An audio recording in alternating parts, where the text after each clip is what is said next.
The broadcast is now starting. All attendees are in listen-only mode.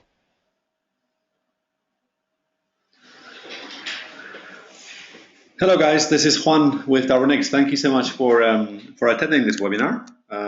We'll be starting shortly. I just want to make sure that sound and everything is okay. So if someone like Vlad could confirm that you guys can hear me all right, that would be very, very nice. Perfect, thank you, Vlad. So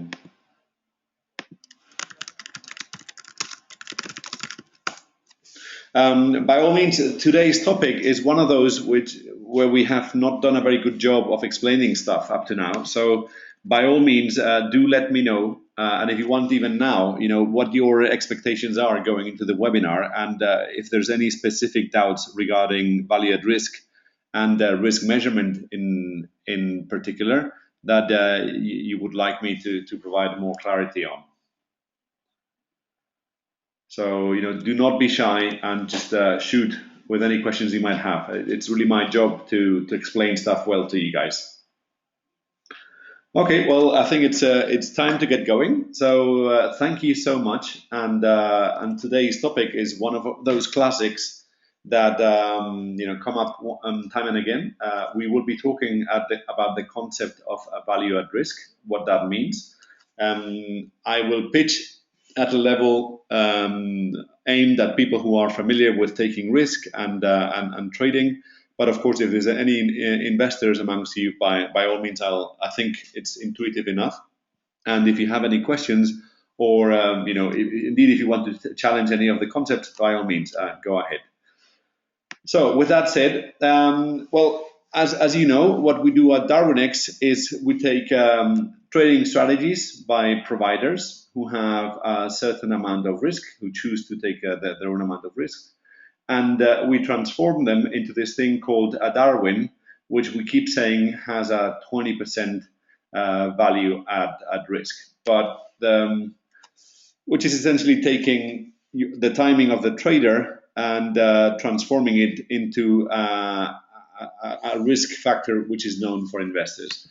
But the question which I get very often and is very justified is, what on earth is this value at risk thing, right? So today, I'd just like to get that one across because it's a really, really, really important concept, and a lot of people get things backwards when it comes to risk management. So what is value at risk? Well, at the highest level, value at risk is a way to quantify and measure both risk, or even at broader terms, uncertainty regarding the future returns that any investment strategy could achieve. So people say that an investment is risky or not risky, and what they really are doing is that they're projecting into the future and assessing how comfortable they are that they know what's going to happen with that investment. So to put things, to make a very simple example, so if you invest today into the stock of, or even worse, if you invest today into a treasury bond in the United States, well, you can be reasonably comfortable that in 1 month from now, the fluctuation in the value of that treasury bond is going to be quite small. And you know that with a lot of certainty. If you invest today into a startup or like an investment which can have a lot of volatility, there is a very little comfort you can have, or a lot less comfort you can have, as to how that is going to do in 1 month's time. And what the concept of the measure of value at risk is trying to do is trying to capture just how different your degrees of confidence are in the outcomes of those two investments, investing into a T-bond or investing, say, into a startup company, or for that matter, a trading strategy, which is another potentially risky investment.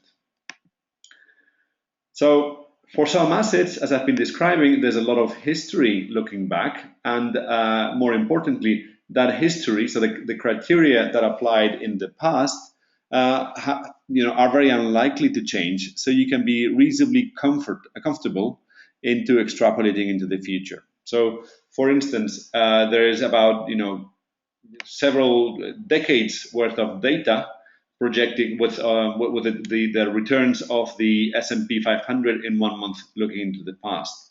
So if you wanted to gauge how risky the S&P 500 is, what you could do would be to plot, and so on this axis we would have count of months. So in this case there would be, like, say, in this case we have 15 months where the return of the S&P has been minus 2.5%.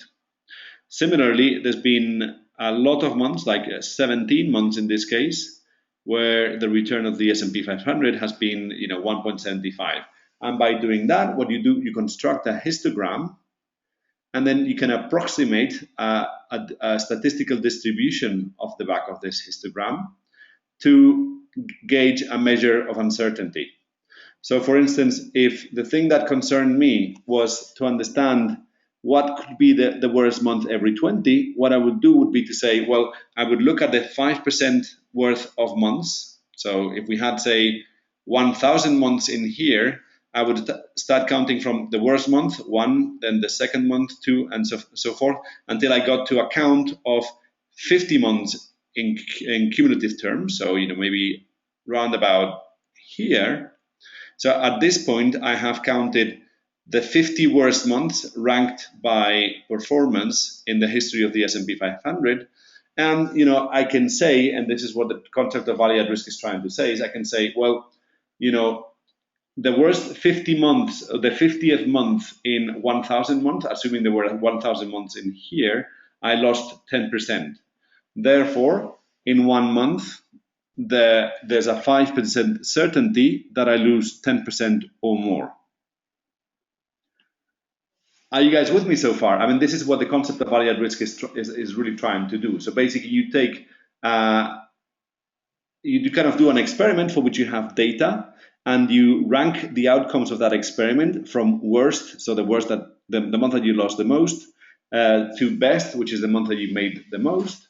And basically, you look at an interval of your confidence. If you want to know the 5% probability, then you would look at the 50th out of 1,000, because 50 divided by 1,000 is 1%. 5%.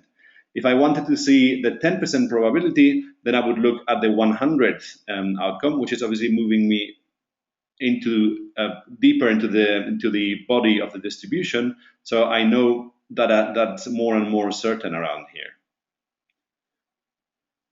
Is that understood? So how you construct a distribution out of history to basically assess how likely a certain event is. So going back to the example of the T-bond, what you would see with a treasury bond would be that the 1 month returns would be very, very, very narrowly scattered around this mean, whereas with the startup, well, some of the startup months would do disastrously, but some of them would be amazingly well. So you would have a lot more uncertainty of what could happen in 1 month. Okay. So there's a question here. The worst case scenario is at least double the value at risk in the spot S&P 500. That is correct. So there is a non-negligible amount of what is called tail risk, because that's kind of very far in the tail. And you see there are what are called these fat tail or black swan events, which you might have heard of, and you might want to read. And I'm just going to write here in the chat. There's a guy called Nassim Taleb, Black Swans. And that's a book which has become very famous, and that kind of tells you that you should always look at the tail risk, because there are things that do happen which are kind of pretty big unexpected losses, but they happen much more frequently than many of the models do predict, and that's one of the potential shortcomings of value at risk. Okay.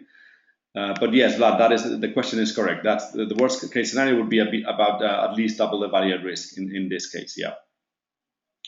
So in this case, we have reached a conclusion. We've said, well, the S&P 500, the composition changes slowly. It's made up by a whole bunch of companies which reasonably reflect the behavior of, say, the US economy. So I can look back and then extrapolate into the future. How likely is a loss that I lose 10%? Well, give or take, it will happen on 5% of months if I hold on to my money for 1 month. And that would be the measure of value at risk for the S&P 500 at 10% value at risk. Okay. Now, looking back helps, provided, and this is a big provided, that the stuff that applied in the past also applies in the future. Now, trading strategies, when we come to the topic of assessing how risky a trading strategy is, they are not like that because they are very open to trader discretion. So there are a whole range of factors that affect how risky a strategy is. So if one guy, all other things being equal, used to trade 3 times a month and he starts trading 60 times a month, then obviously the amount of risk has increased. By how much, we don't know. That's where VaR helps us. But obviously the number of trades, all other things being equal, plays a role. Then, as you know, in foreign exchange in particular, it is quite easy to get leverage. So again, there's a huge variation factor, which is how much leverage you choose to apply to trades. If you increase the leverage, then you can also very much increase the risk. Similarly, if a guy, and I'm talking all other things being equal to kind of cover all the factors that go into the risk of a strategy, if somebody normally trades for about 5 minutes every trade, then that is a certain amount of risk, and in 5 minutes less things can happen than in, say, 1 day. So if all other things equal, a trader who was taking trades for 5 minutes at a time, 20 trades a month for 5 minutes at a time with 5-to-1 leverage, that is one risk. But if all of a sudden that trader continues to take 20 trades a month with 5-to-1 leverage, but instead hangs on to those trades for a full day, then again, a lot more things can happen in a full day trade than in a 5-minute trade, and then will have a commensurate increase in risk.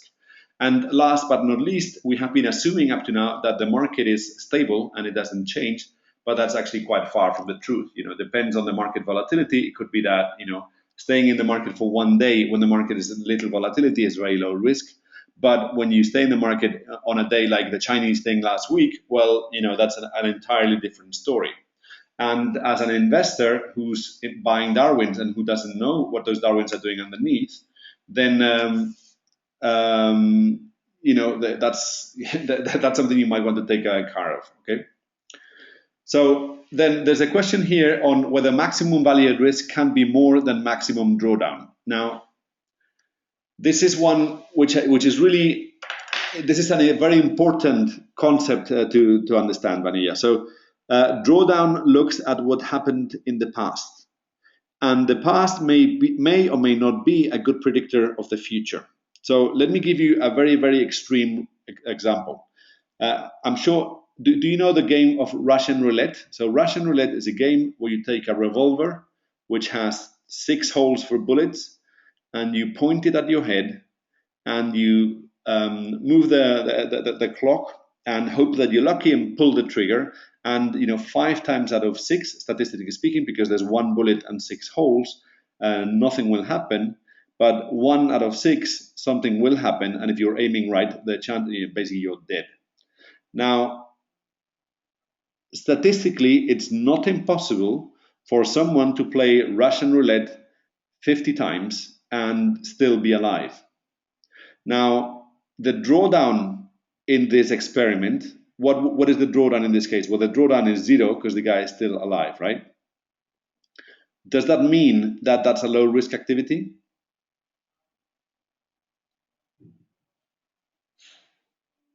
It doesn't really. Like, looking forward, you have 1 chance in 6 for every shot of losing everything.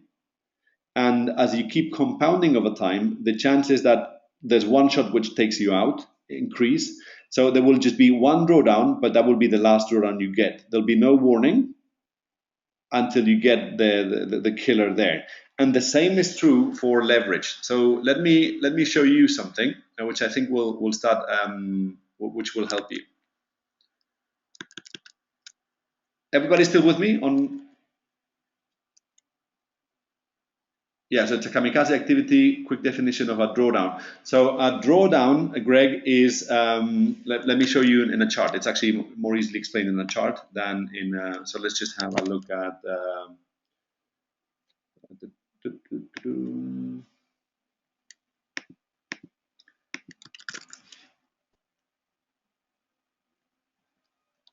let's just go here.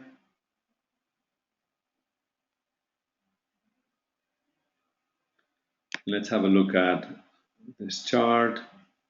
I'm going to answer what a drawdown is. So drawdown would be the maximum peak to trough difference in a strategy. So let me just show you one more. So what is a drawdown? A drawdown would be, in this case, so the maximum drawdown for this strategy would be counting the difference between the highest point in this mountain up to the shallowest point in this valley. Okay, so that's the definition of a drawdown. It's kind of the worst thing that has happened in the past for a particular strategy. So now going back to the topic that where we were. So we were talking about the fact that if things don't change, then drawdown, that what has happened in the past, is a good approximation of what could happen in the future. But with a trading strategy, a lot of things can change, and these are subject to the trader's control. And that's why looking at drawdown by itself is really not a good approximation of stuff. So let me show you one example of that. And by the way, I'm not implying in any way that this is a bad strategy in any way, right? So, but let's just have a look at a chart for a strategy. So imagine you were on the 10th or the 14th of August for this particular strategy, and you said, hey, this strategy, it seems to be reasonably low risk, because obviously the worst drawdown it has been, from 31% performance to 17, so it's kind of 14% drawdown. And then all of a sudden, boom, there's about like 80% of the account, as you can see here, that's wiped out in 2 days. And how is that possible? Okay, so up until that point, we were saying, well, the value at risk for this strategy was 90% because it's doing stuff that could be quite risky.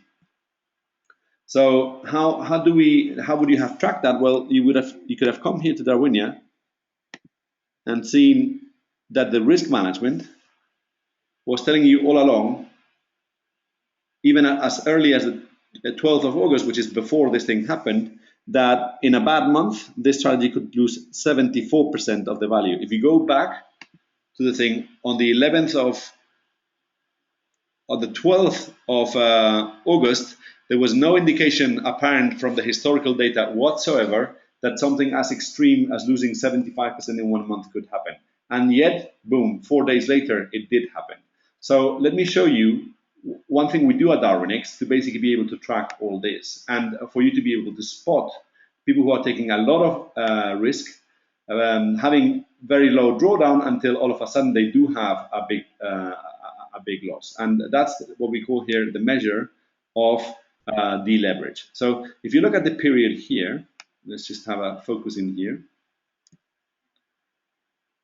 You can see that this strategy was growing quite smoothly, as you can see here in the top. And the measure of deleverage I'll explain in another webinar, but deleverage really is an apples-to-apples comparison of leverage across all asset pairs, including all the pairs that are open at any point in time. So a deleverage of, say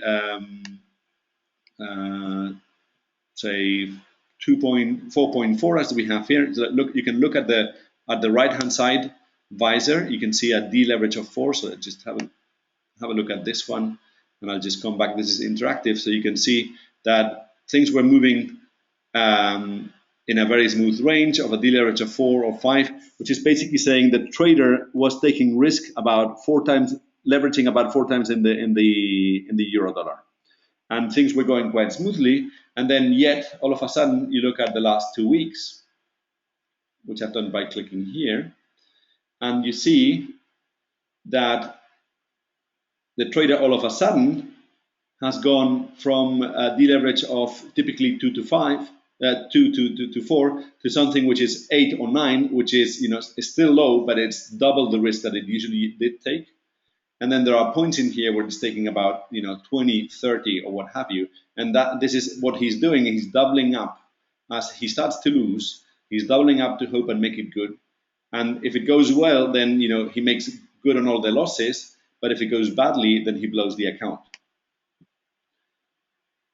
Right? So it's very, very important to, that's why past drawdown is not a good way to trust, to see what could happen in the future when the trader has so much amount of discretion.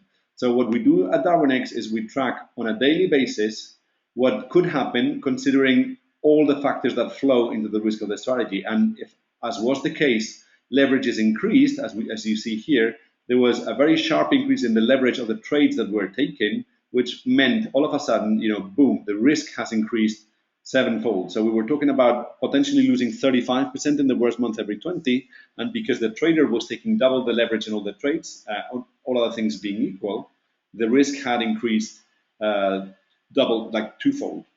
We had gone from a pretty risky strategy to a significantly very high risk strategy overnight.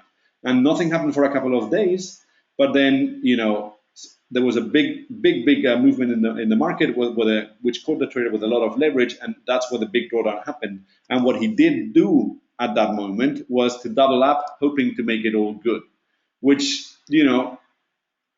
depending on how you look at it, from his standpoint, he was just betting the house that it was good. As an investor, I would not do that, and that's the reason why he has a 2.6 in risk management, because he's someone who really doubles up at those times. And if you look at the curve of what happened here, is there's a minus 80% drawdown. If you look at what the Darwin did, which is not doing the duplicating of trade level leverage,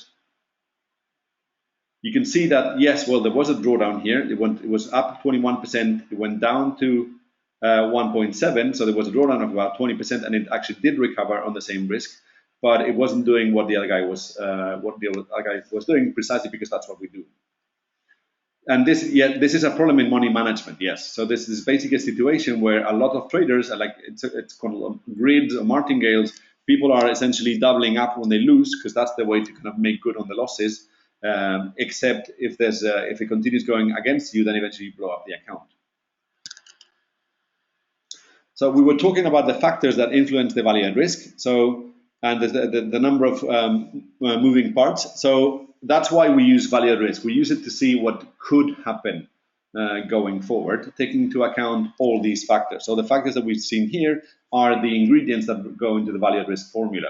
And essentially, what we are doing is essentially seeing how much uncertainty is there around the possible outcomes 1 month from now looking forward. So if we extrapolate, given the amount of risk and the amount of trades, the risk per trade and the amount of trades and the volatility in the market, we project forward by doing simulations to see what it is that could happen, and that is what value at risk is doing. Okay. So to take the conceptual example, it's essentially we take what happens in 1 day, provided that the leverage on trade level is not changing. So we see the distribution of 1 day outcomes. Then we look at the distribution of 1 week outcomes. So you can see, this is the 1 day projections. If I started today and I had to predict for tomorrow, then I would use the daily returns in history on a constant leverage per trade. Then I could project about 1 week. And then what we do with value at risk in 1 month is project what could happen if I basically invested in, for example, as an investor in a Darwin, went to a desert island for 1 month, never looked at what was going on. And this is the range of things that could happen when I came back from that holiday. It's, it could be that on 5% of months, I had lost 20% of my money. So, and then we have a question here. How did we calculate a value at risk of 73 with very low deleverage of 4?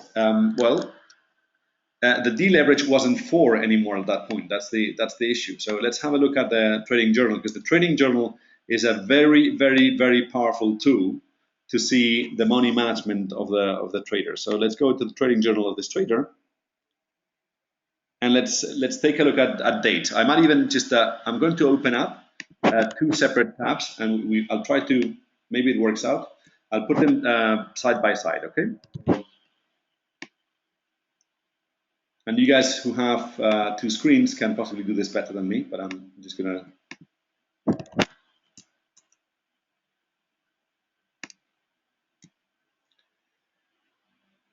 So let's do a post-mortem of what happened here. And let's just have a look at the last 3 months here. So up to the 18th of August, and by the way, I mean, I think this is a pretty good trader who has a bad habit, but like, I'm not saying this is a bad strategy in the slightest, because if you look at the rest of parameters, this is a pretty good strategy, if you ask me. It's just that on the risk management, there's a habit of doubling up when things go pear-shaped, and ultimately that could be doomed for this particular, for a particularly good return. So having said that, let's look at the data. So we're saying up to the 10th and 11th of August, there's no, you look at the monthly figures and so on. I'm just going to expand here. The monthly figures are looking, let's say up to July, it was the worst that had happened in 1 month was to lose 1%, which is, fantastic if you ask me, right? Now, let's look at the value at risk that the algorithms were measuring. We come here, Darwinex, risk management, and then risk stability, where the value at risk is tracked. So what this was saying is that overall, up until, so at this time in July and so on, the value at risk was about 25%. So you see the blue line, there's always the minimum in the period, the maximum in the period, and the blue line, which is telling you that the value for that particular day. So up until kind of the 3rd of August, we were at close to the minimum of 25% value at risk per month. Now let's have a look at the, let's stay here on this side, and let's go for the trading journal on that side.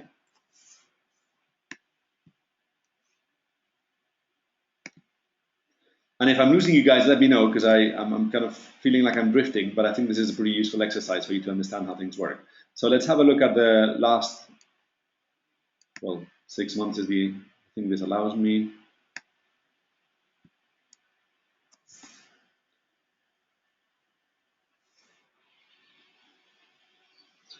So we are here on the, I'm just going to zoom into those days.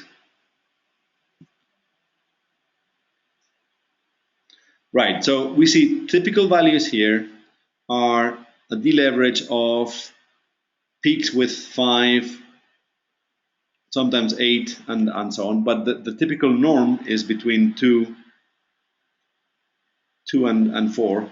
And then at this point, which is the 19th of August, this is where we started to pile up, okay? So, and also before here, so from the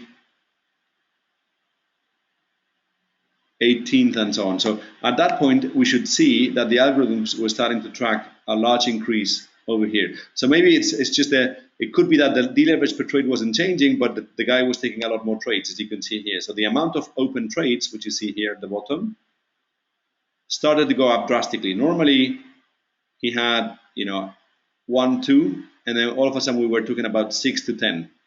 So it wasn't the leverage per trade, it was the number of trades that were open. And as you could see there, then what the algorithm started tracking is like, oh, value at risk is increasing, value at risk is increasing. Things were okay because there was no particular adverse effect, but then boom, on the 18th, that's when a bad market move came and he was blown away. So that's a way to see it. So Parm has asked me to go for RUG. So let's have a look at RUG. So if he has kindly agreed for us to look at that, I feel much more comfortable with looking at someone who has asked me to. So let's have a look at that. Okay. So this is Tao Trends strategy. And what we've got here is a very, what seems off, at first look, a very good risk management, because it's let's look at this. So the value at risk is staying in a very, very constant window between 3.5 and 5.1, which is excellent. So if you manage to continue like this could be one of the best grades in risk management of the whole of Darwinex. Okay. So if we then go to your trading journal, and so again, we see a pretty stable risk-taking on a deleveraged basis. So sometimes you're in the market, and when you are in the market, you're taking about two times the leverage. Like you're about 2 times as risky as the unlevered euro dollar. There's a few spikes that you can see here. So there was a position here, which you can see, where you had these 4 trades open at some point in time, and that led to a bit of a spike on deleverage on the 6th of August. If we went to the Darwinian risk management, you would see that. So let's see what's going on here. So, it did increase the deleverage a bit here. Maybe even the algorithms did intervene. So when was that? There you go. So on the 6th of August, when you did increase to 8, the Darwin, based on your strategy, that the investors would not have replicated pro rata the same risk that you were taking. So the algorithms intervened, and that would possibly have affected your Darwin risk adjustment score, which went down at those times. So there was you were penalized for that. You were doing fantastically well, and then it kind of started going down a bit because you had taken too much risk on that day. Well, that's basically what it is. But like I can't think. I mean, this is a very, very good example. You're taking always roughly the same amount of leverage with very few exceptions. And when there are those exceptions, well, everybody has a bad day or misses up on something. It's not too bad. But that's how we would look at your value at risk. And what we're doing is essentially we're projecting, given the frequency of trades and the deleverage of between 1 and 2 that you typically take, this amounts to a monthly value at risk of about between 3 and 5, which is a lot less than even the Darwin would do. So if we have a look at your curve here, you have a certain amount of volatility here. If we go into your Darwin, we'll see that possibly the Darwin is more volatile than your own strategy, and then there's been one trade here which has hit you particularly badly. Okay, but don't give up. I mean, I think the important thing on this one is you've now got the risk management in place. It seems that you're trading on a consistent basis.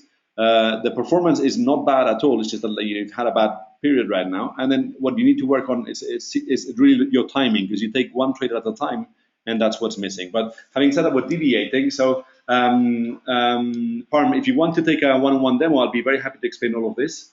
But we should take it offline, because we're kind of abusing the other people's time on this one.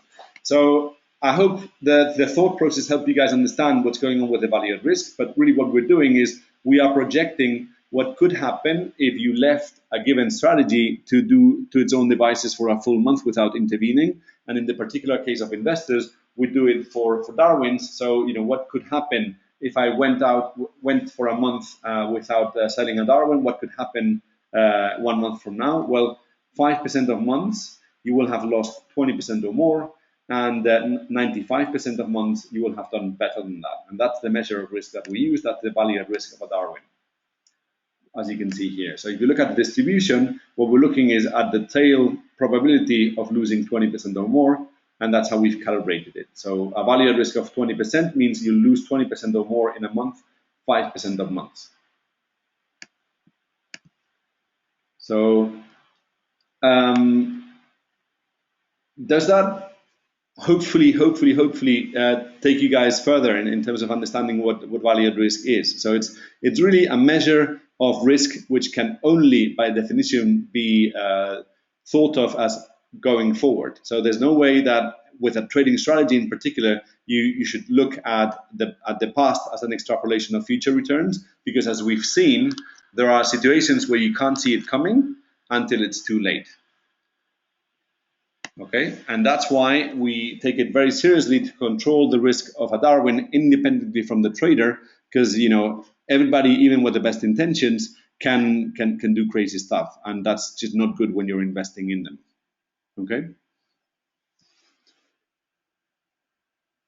Right. So the current volatility of the market. So deleverage, the deleverage measure takes into account, adjusts for the volatility in the market. So we have a correlation and volatility engine that adjusts the leverage on a dynamic basis, so that the risk always is a 20% VaR. So at more volatile in more volatile market environments, what will happen is that Darwin investors take lower leverage than they normally would in situations where the volatility was low. So that is accounted for.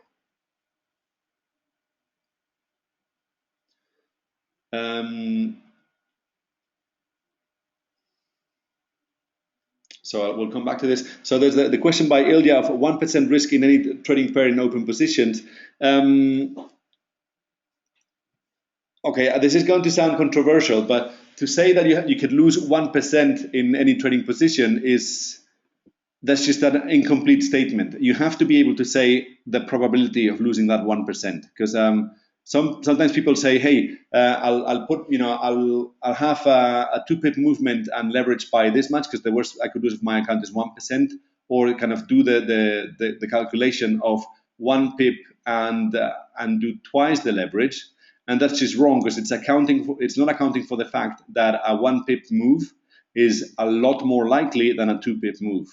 So you're comparing, when you look at risk like that, you're comparing apples with pears. And I think a lot of traders get that backwards, and it escapes me. So you cannot say 1% risk, because that's not a measure of risk. You have to, risk is associated with probabilities. If you leave the probability out, it's not a measure of risk. So, well, Ilya, we can take this offline. I would be very happy to explain to you why I think it's not the best way to look at it. Greg, you have a question on the 3 risk categories. How is a single Darwin's risk level relatively assessed? Let me put it this way. So a single Darwin is about as risky as a middle of the pack stock in the S&P 500. So it's an investment product by all means. It's a high risk investment product in that sense. A portfolio of Darwins, if they are properly diversified, will have a value risk of about 10%, which is about the same risk as the FTSE, as the S&P 500.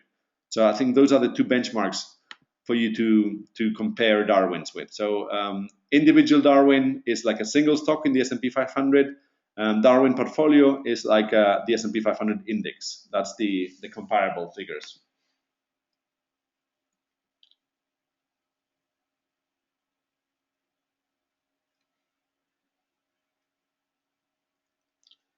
So there's a question by Greg here.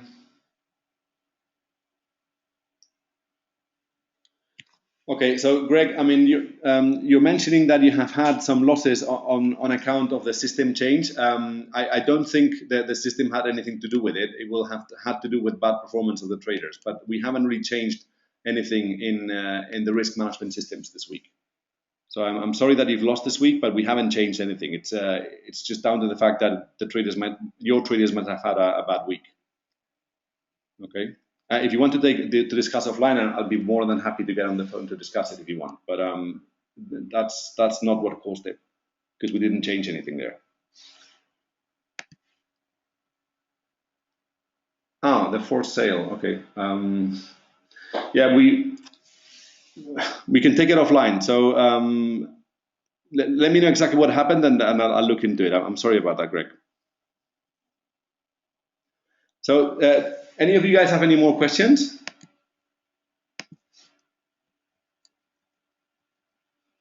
Or maybe points that you would like me to clarify going forward. If you have any questions that are still open, it really helps me to understand what those are, because that way I can put myself into your minds and program more webinars that hopefully help you with those outstanding ones. So by all means, don't be shy in suggesting stuff, in criticizing stuff, because that's the only way we have to improve.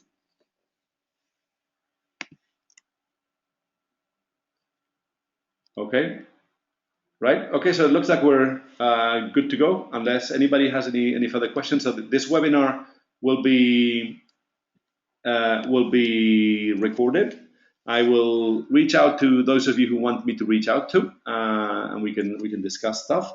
And again, so any questions, any topics, do let me know, and I'll be happy to run any webinar. As you will have seen, we have expanded on the webinar pipeline, and we will continue to do so going forward.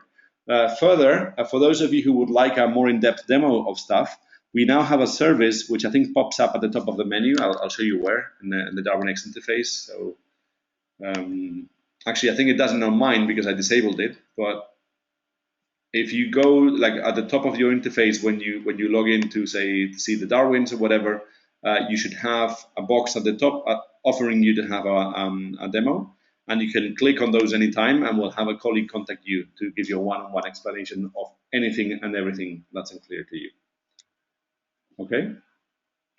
All right. Well, thank you so much for being with me all this time. It's always a pleasure to interact with you guys, and I hope you're having a good week, and you're looking at a nice weekend, and that things play out just the way you want them. So take care, and I'll make sure to contact those of you who have requested to in a second to schedule a follow-up call. Okay. Best wishes. Thank you so much. Bye bye.